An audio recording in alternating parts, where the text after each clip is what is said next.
Hi guys, we will continue to work on the real world examples, and in this lesson we will solve these kind of questions. Okay, first I will try to import the pandas library, pandas spd, and then of course the dataset pd red csv.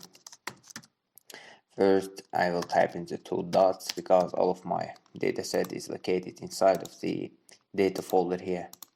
If I open it, I have an NBA CSV file. I will import it again after typing the data and print it out here.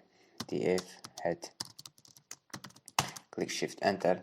Okay, we have imported our dataset. Now the first thing is the printing specific column for the imported data using usecols. Yes, usecols keyword is usually put here. We will type in the usecols here and add in the column names which are going to be imported here, which are going to be visualized.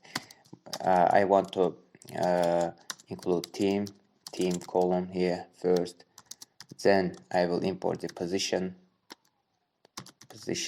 column.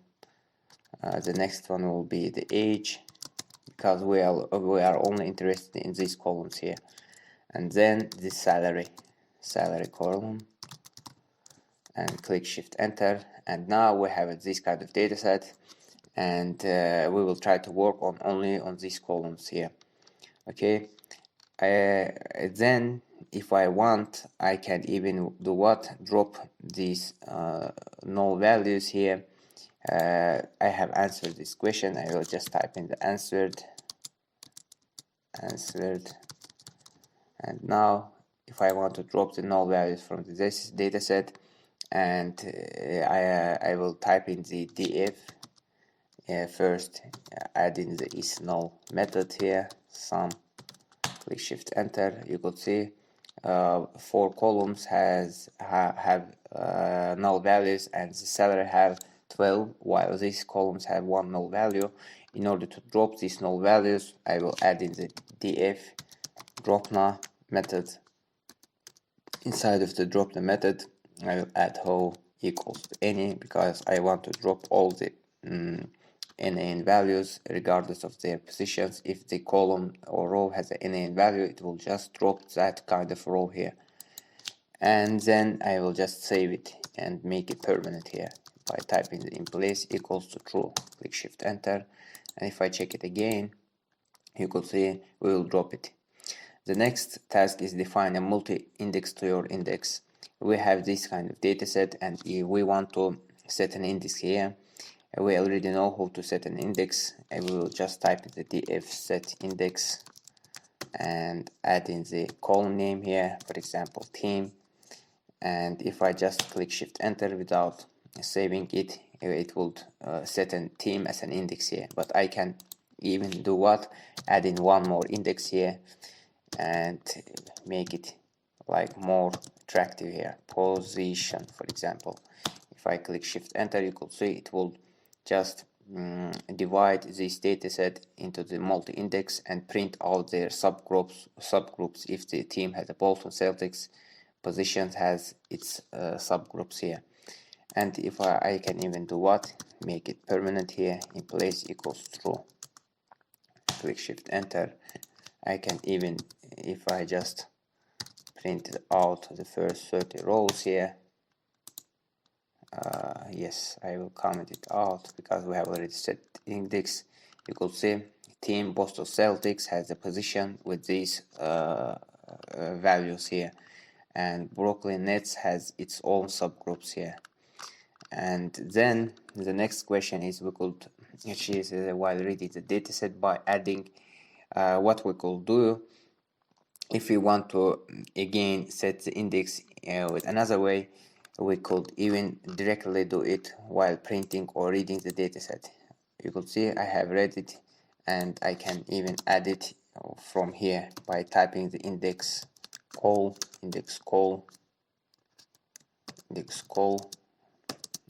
keyword and adding, for example, 0 or 1, 0 and 1, and team will be 0, position will be 1. If I run it here, you could see it will again set the two columns as an index here. We could even do what? Print out or type in the team or position here, position, and click shift enter. Again, we will set these kind of indexes from directly while importing the dataset here. Okay, we have answered again these two by typing. I will just add in the answered. The next question will be converting the data types of two columns to the integer. Okay, if I just first let's type in the dft types, click shift enter, we can only have two columns here because we have already set the index, team, and positions to these columns, and we have already two columns here.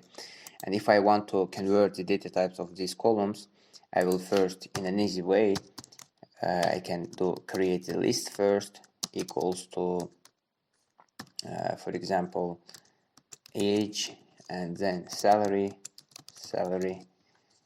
I can even directly convert it by typing each column, but I want to convert it or convert the data type at once here with the loop by typing the for I in my list, for example, my list, and dfi equals to dfi as type what? Integer here. But if it looks complex for you, you can just add in the df age like this one, df age, and equals df age, and then as type, add in the as type here and integer here.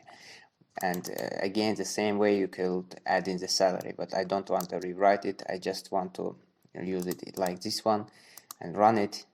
Okay, it would give an error because it say convert non-fill NaN values. Okay, first, in order to convert it, I will have to do what? Drop the NaN values. I have refreshed this dataset, that's why it just prints out it. Yes, it's null. It has the NaN values, and I will drop it first, and then I can do what? Run this cell here and type it again, df types, click shift enter, and you could see we could have converted the float to the integer here. The next one is sorting the index in an ascending order.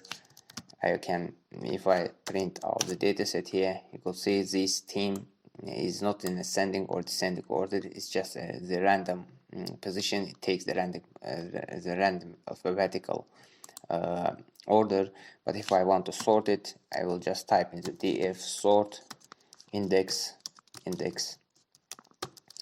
and ascending will be true or false. If I will type in the true in my case, because I want to just print it out from A to the W here, and then save it here in place equals to true, and call the data frame, click shift enter. You could see it will start from A and end with W here. You can even print all the first 30 rows. For example, you could see A, B. It will just sort it based on this index here. Okay, and then the next task is calculate the average salary for each team and round the result to the 3 decimal places. What does it mean? If I just type in the average, create the variable average salary, for example, per group equals to, I will first group it, group by, and inside of the group by, I'll add in the team column. Let's just ignore this variable and first print it out. Click shift enter.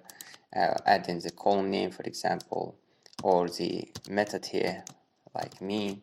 Click shift enter. It will pick up this numeric data and print it out. But if I want to add in the column name itself, I can do what? Add in the column here, salary, and close the bracket here. Click shift enter. You could see it will group these salary numbers based on this team index here. I can even round the cells around and type in, for example, 3, and it will say that the average of each row here is this one. For example, Atlanta Hawks here has the average of these numbers, 486,100, 4 million, and etc. Okay, I can assign to the variable and print it out even with the variable here, equals, and print it out as a additional data set here. Shift enter. The next one is to calculate the average salary for each combination of team and position. This will be a bit interesting. First, again, I will add in the average salary per group here with the variable. First, I will just group it, df group by,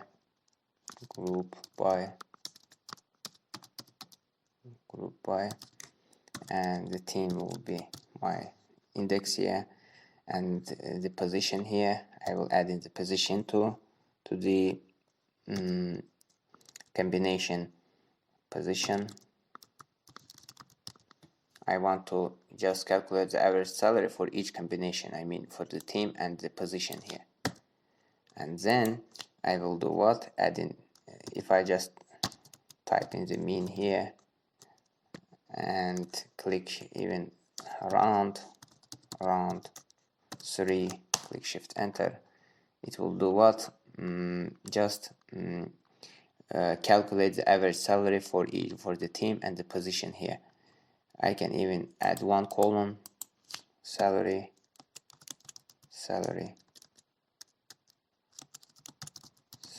and close the bracket here, click shift enter, and you can see it will just pick up the salary column and print out the average based on the team and positions, while this one is only for the team here.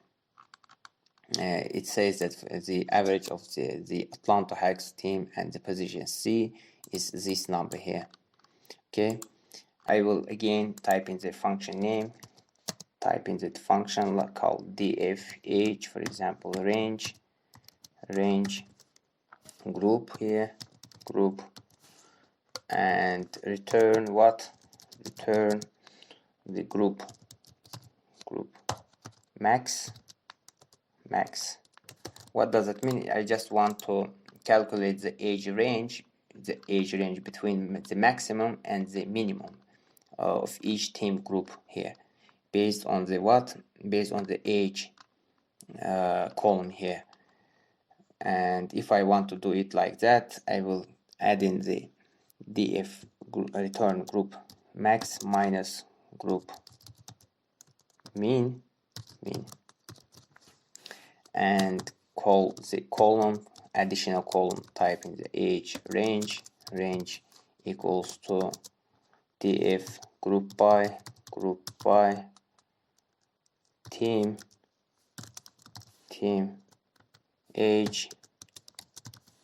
We are picking the age here because we want to calculate the age range here, and add in what? The transform method, and assign the function name here, and then call the data frame here. And what we have done, we have just printed out the maximum here, the maximum age, and the minimum age, and just print out the age difference between them. For example, if the maximum age inside of the team group and the position subgroup is, for example, 31, I will just add in the 30 here, and you could see the age range after printing it out. The age range for each subgroup is different here.